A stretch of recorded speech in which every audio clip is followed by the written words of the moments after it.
Ambassador Thiel Vos stood at the observation window of Nexus Station and watched the human ship approach.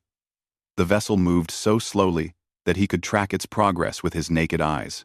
Other ships appeared and disappeared in flashes of light as they jumped through slip space.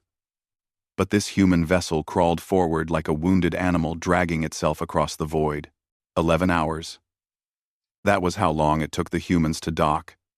A journey that any proper spacefaring species could complete in seconds. Thiel Vos shook his head and turned away from the window. The Galactic Concord had debated for decades about whether to grant humans membership.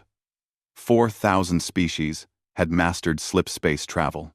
4,000 species could cross the galaxy in days. And then there were the humans, still burning chemical fuel and riding nuclear explosions through space, like primitives banging rocks together. The council chamber was already filling when Thiel Vos arrived. Representatives from across the galaxy had gathered to discuss the Vorith swarm. The threat was real and growing. An extragalactic horror was eating its way through the outer rim, consuming entire star systems. Billions had already died. High Commander Zorath of the Velen Empire stood at the center of the chamber. His silver scales caught the light as he addressed the assembly. The swarm will reach the Kalos system within 3 months. 8 billion souls live on Kalos Prime. We must assemble the largest fleet in galactic history to stop them. The delegates murmured their agreement. Ships were pledged. Resources were committed. The greatest alliance ever formed was taking shape. Then the human delegation entered. Thiel Vos watched them walk to their seats. There were only 3 of them. Their leader was a small female, with gray hair and calm eyes. She wore a simple uniform with no decorations except for a few metal pins on her collar. Her name, according to the records, was Admiral Chen Wei Lin. The chamber grew quiet. Not out of respect, but out of amusement. Several delegates made no effort to hide their smiles. The Myrith Hive speaker clicked its mandibles in what passed for laughter among its kind. Admiral Chen seemed not to notice. She waited patiently for her turn to speak. The human delegation wishes to contribute to the defense of Kalos Prime, she said, when recognized. Her voice was steady and clear.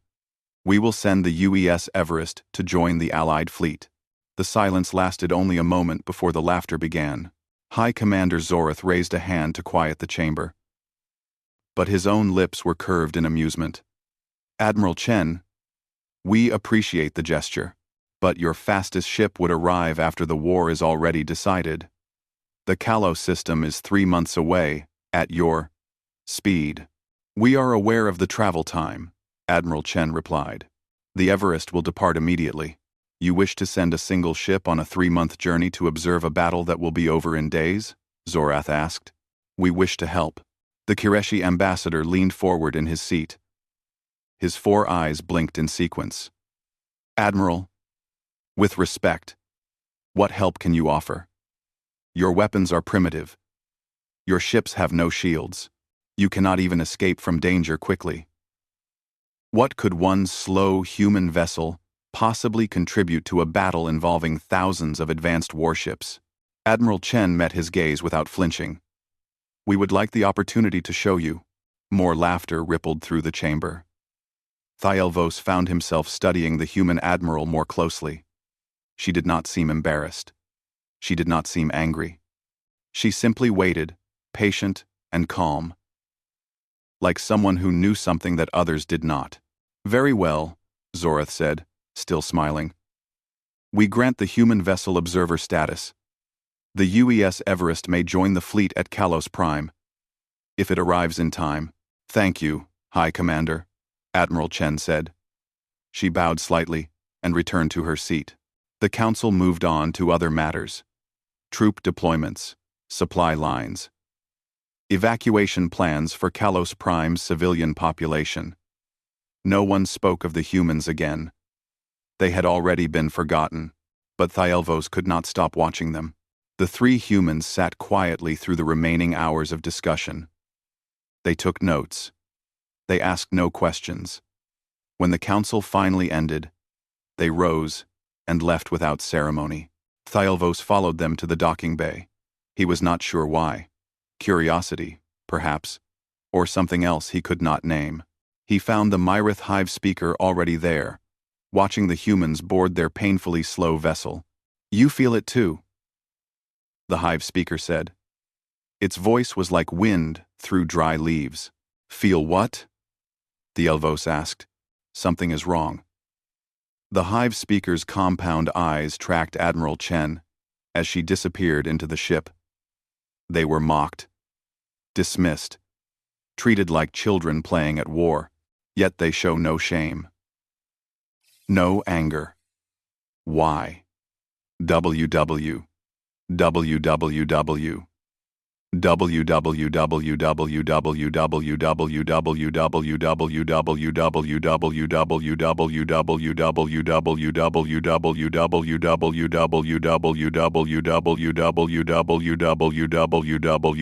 Thialvos considered the question. Perhaps they are simply too primitive to understand the insult. "No," the Hive speaker said. "I have studied humans. They understand perfectly. They simply do not care." Its mandibles clicked thoughtfully.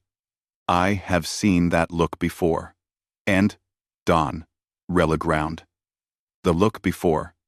And, in the eyes of hunters who have already chosen their prey. In the eyes of those who know something their enemies do not. The human ship began its slow departure. Thialvos watched it crawl away from the station, moving at a speed that seemed almost comical compared to the vessels flashing past it. "They will not arrive in time," he said. "The battle will be over long before they reach Kalos Prime." "D's? Perhaps," the Hive speaker agreed. And yet, it did not finish the thought.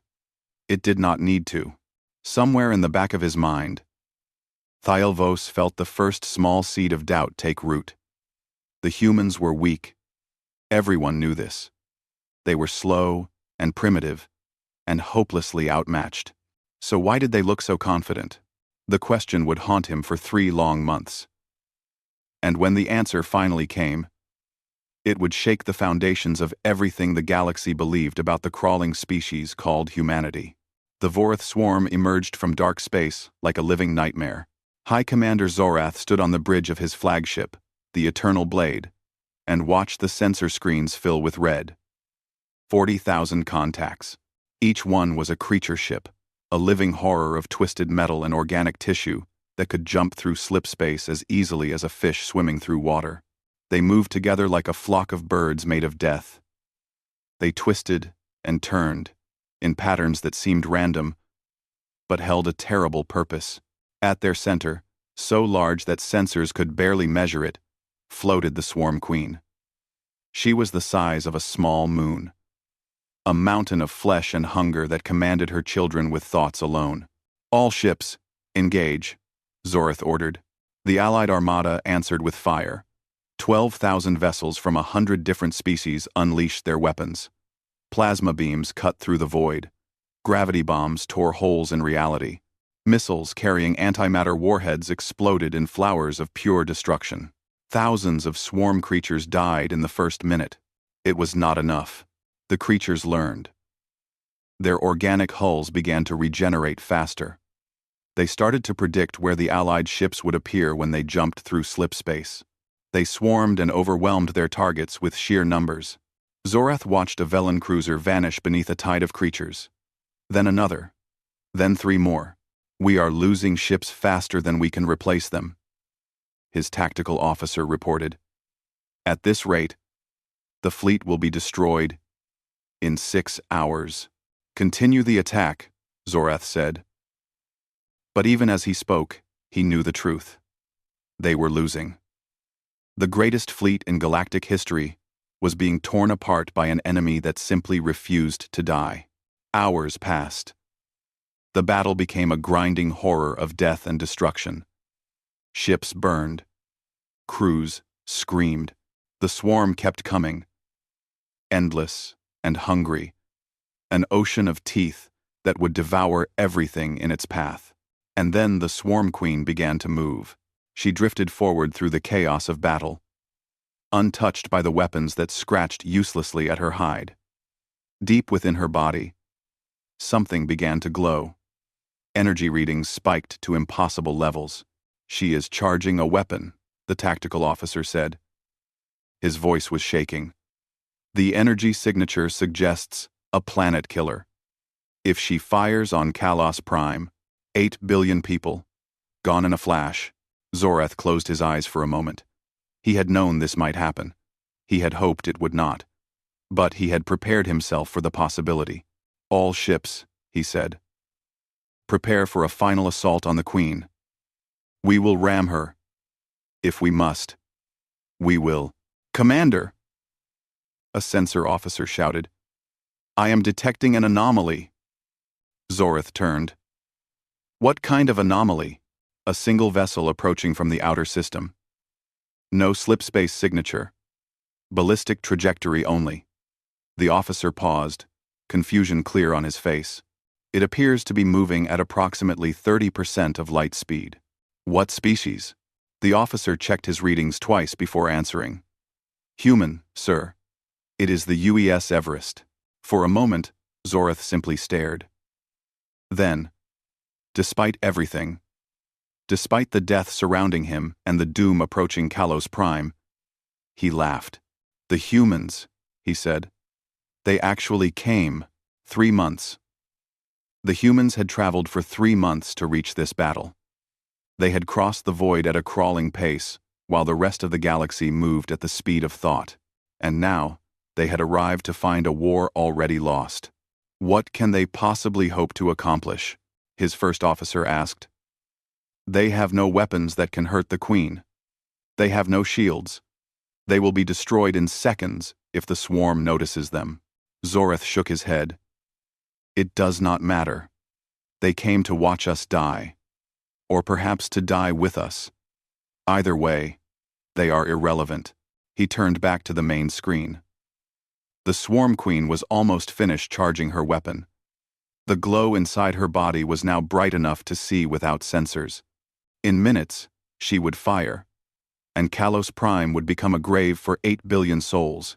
"All ships," Zoreth said again. The fleet surged forward in one last desperate charge. They knew they would fail. They knew they would die. But they would not stand by and do nothing while a world burned. Zoreth watched his ships rush toward their deaths, and he felt a strange peace settle over him. He had done everything he could. It was not enough. It was never going to be enough. And then his sensor officer spoke again. "Commander, the human ship is doing something." "What do you mean?" "I am not certain. But I am detecting an energy spike from their vessel." "Something is." The officer stopped. His mouth fell open. "Something is what?" Zoreth demanded. The officer looked up from his console.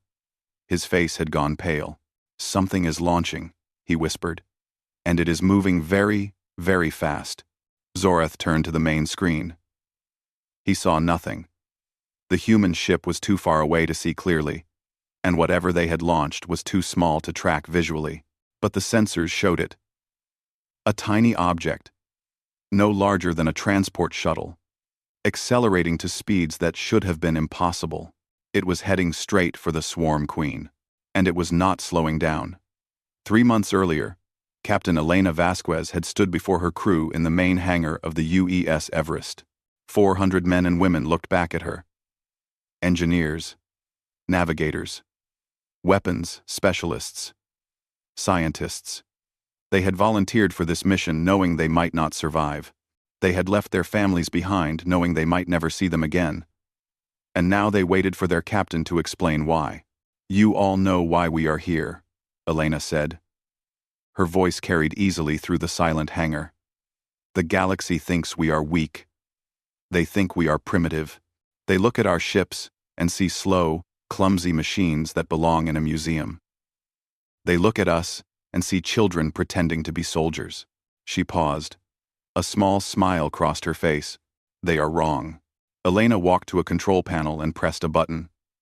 A holographic display came to life behind her, showing a massive cylinder housed in the center of the ship. It was 20 meters long and made of solid tungsten, with a miniature fusion drive attached to its base. "This is what they do not understand," Elena said. "While other species spent millions of years developing faster ways to travel, we spent that time learning to survive the slow way. We crossed our oceans in wooden boats. We walked across frozen continents. We climbed the highest mountains and descended into the deepest caves. And when we finally reached the stars, we did not find a shortcut. We found only the long road." She turned to face her crew. "The long road taught us something. It taught us patience. It taught us precision. It taught us that if you cannot run from your enemy, you must learn to hit them so hard that they never get up again." The crew remained silent, but Elena could see the fire building in their eyes. Other species fire their weapons and hope for the best. They spray plasma across the void and trust that some of it will hit the target. But we do not have that luxury. Our ammunition is limited. Our weapons are simple. So, we learned to never waste a shot. She pointed at the tungsten rod on the display. "This is Goliath's sling. 20 tons of solid metal that will accelerate to 95% of light speed before impact. At that velocity, the kinetic energy released will be greater than 1,000 nuclear bombs.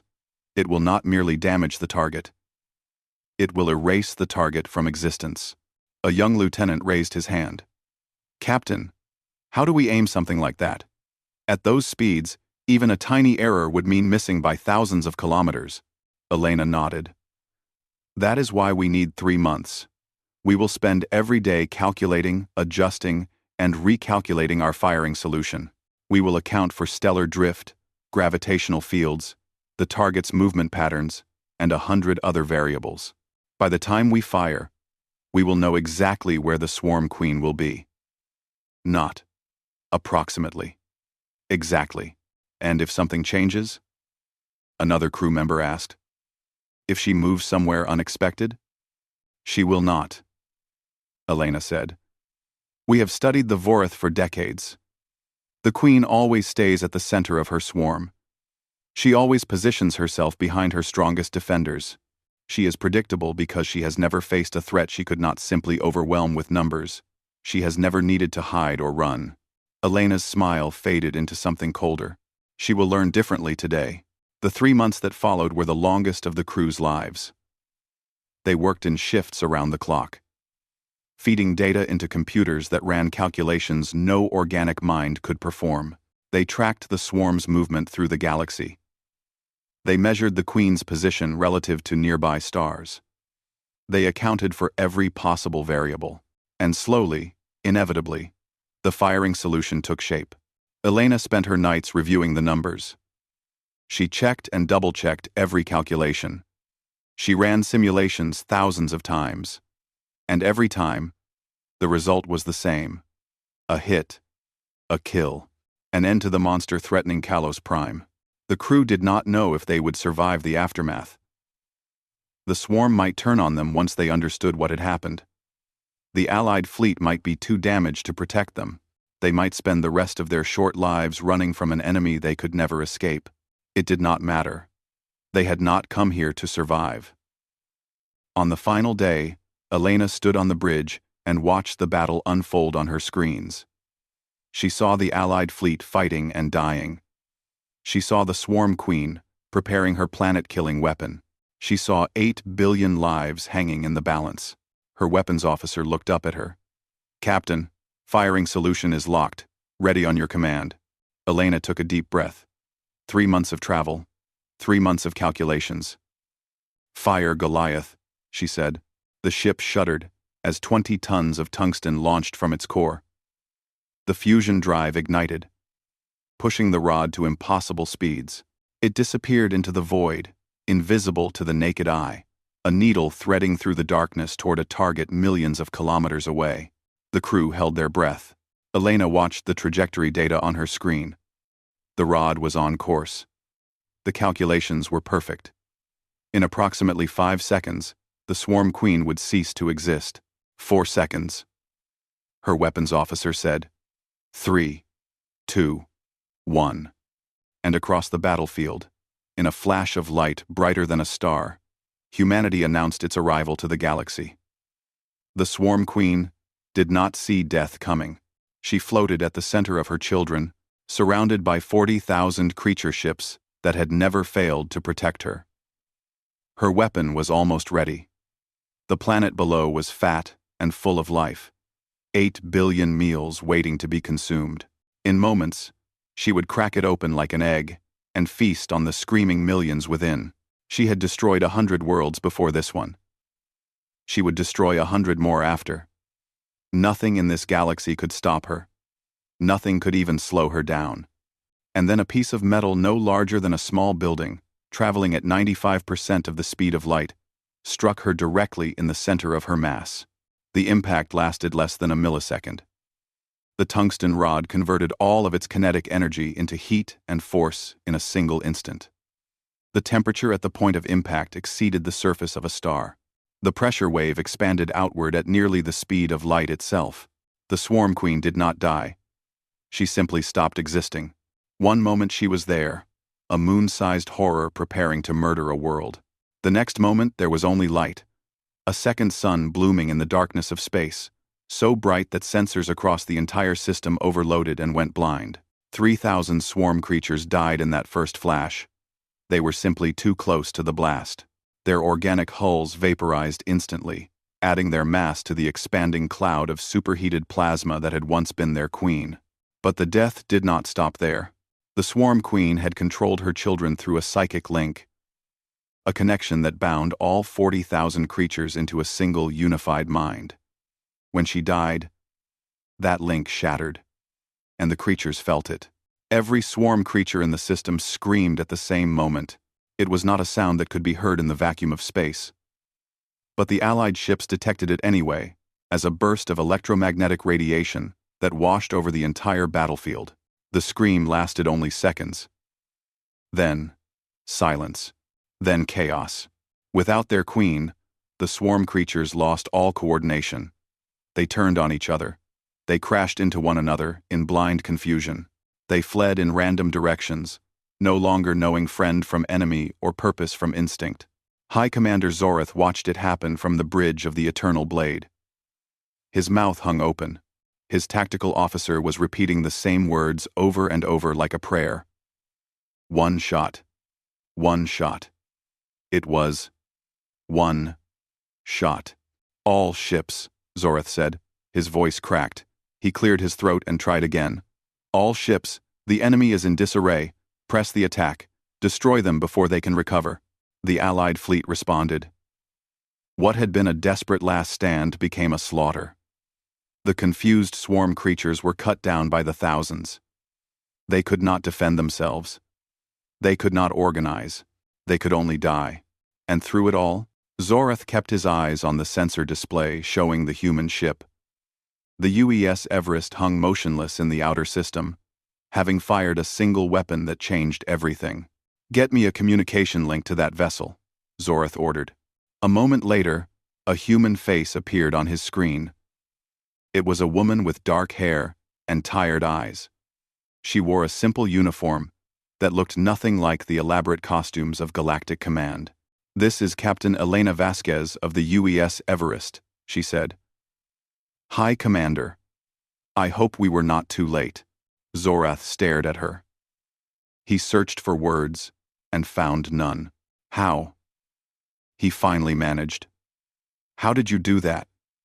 Captain Vasquez almost smiled. We took the long road, Commander. We had 3 months to aim. Wud. Wud. Wud. Wud. Wud. But your weapons, your technology, this should not be possible. Our technology is simple, Vasquez agreed. Mass and velocity, nothing more. But we have learned to use simple tools very effectively. Zorath shook his head slowly. He looked at the battlefield around him. Thousands of swarm creatures were dying every minute. The threat that had seemed unstoppable was now being swept away like dust before a storm. You killed the queen with a single projectile, he said. A single piece of metal. 20 tons of tungsten, Vasquez confirmed. Moving at 95% of light speed. The math is simple, Commander. The hard part is hitting what you aim at. And you never miss. No, Vasquez said. We never miss. Our God. We never miss. We never miss. We never miss. Zorath fell silent. Around him, his officers were cheering as the swarm's numbers dropped.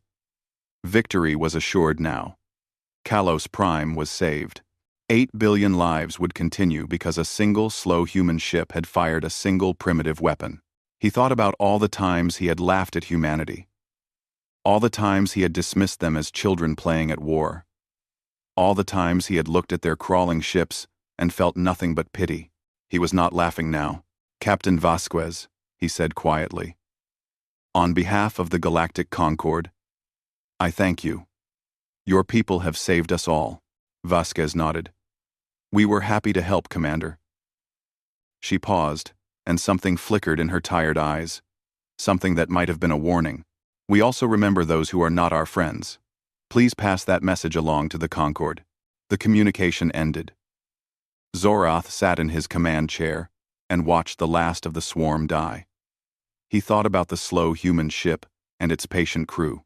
He thought about a species that spent 3 months traveling to fire a single shot. And for the first time in his long life, High Commander Zorath of the Velen Empire understood what it meant to fear humanity. 2 weeks after the Battle of Kalos Prime, the Galactic Concord gathered once again at Nexus Station. The war was over. Without their queen, the Vorath swarm had scattered and been hunted down system by system. Not a single creature survived. The existential threat that had haunted the galaxy for decades was gone, erased by a victory that should have been impossible. But there was no celebration in the council chamber. The delegates sat in uncomfortable silence, their eyes fixed on the human delegation that had just entered. Captain Elena Vasquez walked to the speaking platform. She moved slowly, still tired from the long journey home. Behind her stood Admiral Chen Wei-Lin and a handful of officers from the Everest. They wore their simple uniforms without decoration, without ceremony. The contrast to the elaborate robes and glittering medals of the other delegates could not have been more obvious. High Commander Zorath rose from his seat. He had not slept well since the battle. Every time he closed his eyes, he saw that flash of light that had ended the war. He saw a single slow ship doing what 12,000 advanced warships could not. Captain Vasquez, he said. His voice was carefully neutral. On behalf of the Galactic Concord, I formally recognize humanity's contribution to the victory at Kalos Prime. Your actions saved 8 billion lives. The Concord is in your debt. Vasquez nodded. Thank you, High Commander. The Myrith Hive speaker leaned forward in its seat. Its compound eyes studied the human captain with intense focus. We have questions, it said. Its voice rustled, like dead leaves in wind. I expected you would, Vasquez replied.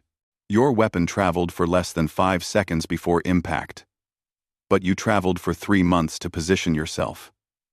What would have happened if you had missed? Vasquez met the Hive speaker's gaze without flinching. We would not have missed. We had 3 months to make sure of it. But if something had changed? If the Queen had moved unexpectedly? Oh. Rude. Oh. We accounted for every possibility.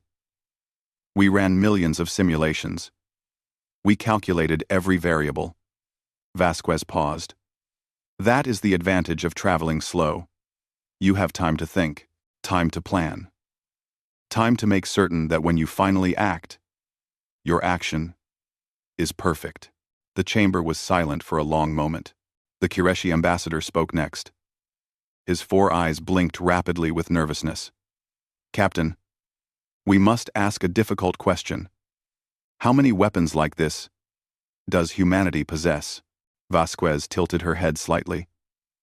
I am not authorized to discuss the specifics of our military capabilities, but surely you can tell us something. 1 weapon? 10? 100? I can tell you this, Vasquez said. Humanity has been traveling the stars for over 200 years. We have moved slowly, yes. But we have moved steadily. We have visited many systems. We have mapped many routes. She let the words hang in the air. And we are a patient species. We plan for the future. We prepare for possibilities that others do not wish to consider. The implications settled over the assembly like a cold fog. 200 years of slow travel. 200 years of positioning. 200 years of placing weapons that could strike without warning, that could destroy targets from distances so great that the victims would never see death coming. The Qureshi ambassador sat back in his seat. His face had gone pale. You could have told us, Zorath said quietly. You could have revealed this capability years ago. Why did you wait? Vasquez smiled, but there was no warmth in it. Would you have believed us? When we asked to send a single ship to Kalos Prime? You laughed. You gave us observer status because you thought we were too primitive to matter. If we had told you what we could do, you would have dismissed it as fantasy. You would have laughed. Vasquez repeated. Just as you laughed at our ships. Just as you laughed at our technology. Just as you have laughed at humanity since the day you discovered us. The chamber fell completely silent. Vasquez looked around the room, meeting the eyes of delegate after delegate. We are not angry about the laughter. We understand it. We look weak compared to you. Our ships are slow. Our weapons seem primitive. It is natural to underestimate us. She paused. But we hope that Kalos Prime has taught you something. We hope you understand now that speed is not the only form of strength. That patience can be a weapon. That the species who takes the longest road sometimes arrives with the greatest force. Admiral Chen stepped forward to stand beside her captain. Humanity wishes to be your ally, she said. We wish to be your friend. We have shown you what we can do to our enemies. Imagine what we could do for our friends. Zorath looked at the two human women. He thought about the laughing delegates who had mocked them months ago. He thought about his own dismissive words, and he thought about the flash of light that had saved 8 billion lives. The Galactic Concord welcomes humanity as a full member, he said slowly. Not as observers, not as children to be tolerated, as equals. Vasquez nodded. Thank you, High Commander. Humanity accepts. The formal ceremony took another hour. But the important work was already done. When it finally ended, Vasquez and her crew returned to the UES Everest. The ship undocked slowly, as always. It crawled away from the station while faster vessels flashed past it on every side. Commander David Okonkwo stood beside Captain Vasquez on the bridge, watching the stars ahead. Do you think they will ever underestimate us again? He asked. Vasquez considered the question. I hope so, she said finally. We do our best work when they are not watching. Okonkwo laughed. And if they are watching, then they will see what they have always seen. A slow ship, crewed by patient people, traveling the long road through the stars. She smiled. Let them watch. Let them wonder.